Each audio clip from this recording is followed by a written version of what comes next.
Le monde était silencieux, trop silencieux. David et Paolo se tenaient au sommet d'une cité reconstruite, une merveille de technologie et de nature entremêlées, observant l'horizon. Depuis leur fusion avec le cœur de l'équilibre, quelque chose avait changé. Le ciel n'était plus cette toile déchirée par les conflits passés, mais il semblait retenir sa respiration, tendu comme la corde d'un arc sur le point de rompre. Paolo posa une main sur sa poitrine, là où battait la moitié du pouvoir cosmique qu'il partageait. L'énergie, autrefois tumultueuse, était maintenant une mer d'huile, lisse, presque inerte. Tu le sens aussi demanda-t-il, sa voix à peine un murmure. David hocha la tête, le regard perdu vers le soleil couchant qui peignait le ciel de teintes orangées et violettes. Ouais, l'équilibre est stable, mais il est observé.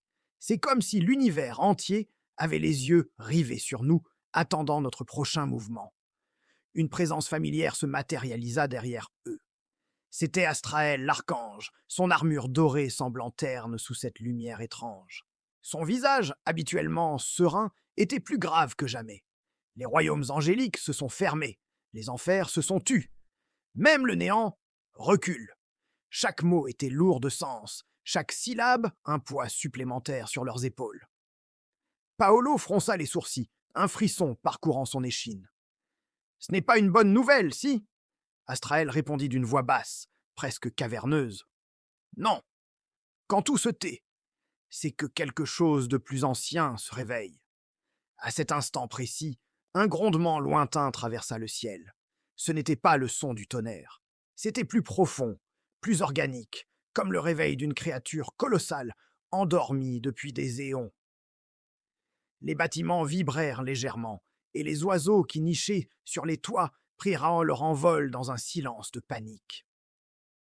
Les trois se regardèrent, la même question muette dans leurs yeux. Qu'est-ce que c'était? Astraël fut le premier à réagir. Il leva une main, et une carte stellaire tridimensionnelle apparut devant eux, scintillante de 1000 feux. Les royaumes connus y étaient entiers représentés. Les cieux, les enfers, le plan terrestre. Et le néant, une tache sombre et chaotique. Mais quelque chose était différent. Regardez, dit l'archange en pointant une zone vide, un espace entre les dimensions que l'on pensait. Eh bien, vide. Une pulsation lente et régulière émanait de ce point. Une lumière sombre qui grandissait à chaque battement. Ce n'est pas une création du néant, ni une force démoniaque. C'est autre chose.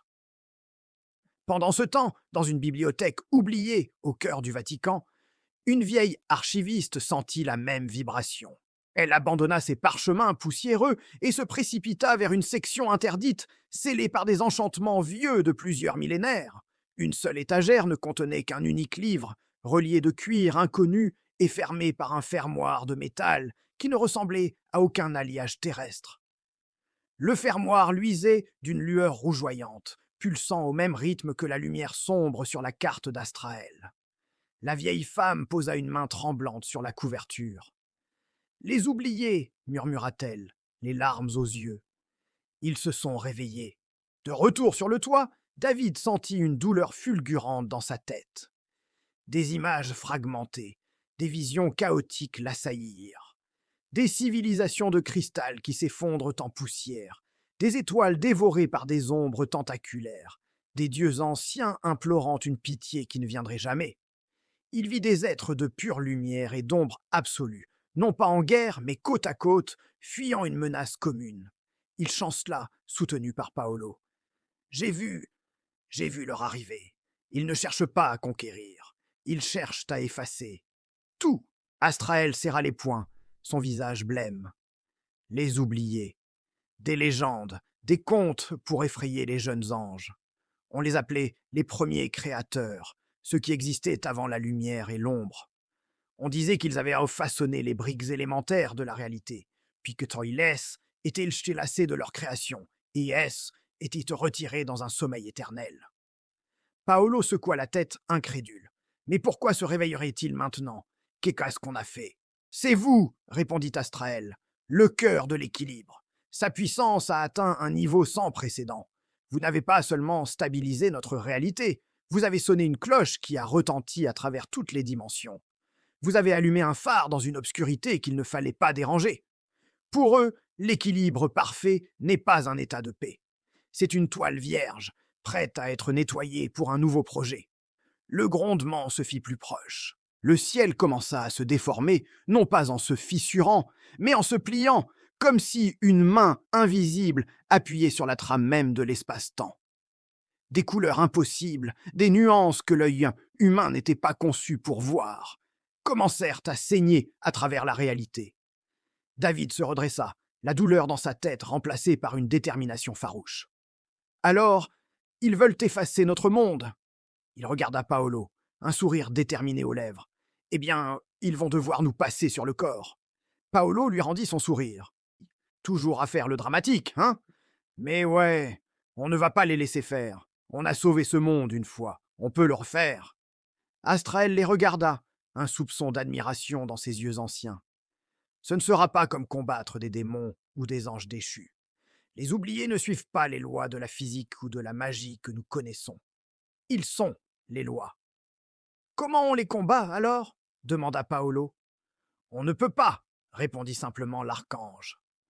Mais vous n'êtes plus simplement humain, ni ange, ni démon. Vous êtes l'équilibre incarné. Vous ne pouvez peut-être pas les détruire, mais vous pouvez peut-être leur parler, leur montrer que cette création mérite d'exister. Le ciel au-dessus d'eux se déchira finalement. Ce n'était pas une ouverture violente, mais un glissement lent et silencieux. De l'autre côté, il n'y avait pas d'étoiles, pas de galaxies, seulement une conscience infinie. Une intelligence si vaste qu'elle en était terrifiante. Des formes commencèrent à émerger, des silhouettes géométriques qui défiaient la compréhension, des êtres faits de concepts purs plutôt que de matière. L'un d'eux, une sphère de ténèbres pures qui absorbait toute lumière, sembla se tourner vers eux. Une voix résonna, non pas dans leurs oreilles, mais directement dans leur esprit. Une voix qui était 1000 voix et aucune à la fois. Le canevas est stable, le nettoyage peut commencer. David et Paolo se prirent la main. L'énergie du cœur de l'équilibre explosa autour d'eux, non pas comme une arme, mais comme un bouclier, une déclaration d'existence. Une aura dorée et argentée les enveloppa, repoussant les couleurs étranges et solidifiant la réalité autour d'eux. « Non !» projeta David par la pensée, sa voix se mêlant à celle de Paolo pour n'en former qu'une. Ce monde n'est pas un canevas vide. Il est rempli de vie, d'amour, de chaos, de joie et de tristesse. Il est imparfait, et c'est pour ça qu'il est magnifique. La conscience des oubliés marqua une pause. Une microseconde d'hésitation qui parut une éternité. Imperfection. Erreur. Doit être corrigée. On ne corrigera rien du tout, rétorqua Paolo. Vous nous avez peut-être créé les règles, mais vous ne possédez pas ce qui a poussé ici. C'est à nous, et nous le défendrons. Astrael, derrière eux, dégaina son épée de flamme céleste. Il ne savait pas si elle serait efficace, mais il ne resterait pas sans rien faire. Il était le gardien des cieux, mais aujourd'hui, il était le gardien de la réalité tout entière, aux côtés de ces deux humains extraordinaires. La bataille pour l'existence ne se mènerait pas avec des épées ou des sorts, mais avec la volonté. La conviction que leur monde, avec toutes ses failles et sa beauté éphémère, valait la peine d'être sauvé. Face à leur créateur silencieux et tout-puissant, David et Paolo se dressèrent, non pas comme des soldats, mais comme les gardiens d'une promesse, la promesse de la vie elle-même. Le silence se brisa enfin, non pas par un grondement, mais par le cri de défi de deux âmes fusionnées, prêtes à tout risquer pour protéger leur foyer. L'affrontement ne faisait que commencer.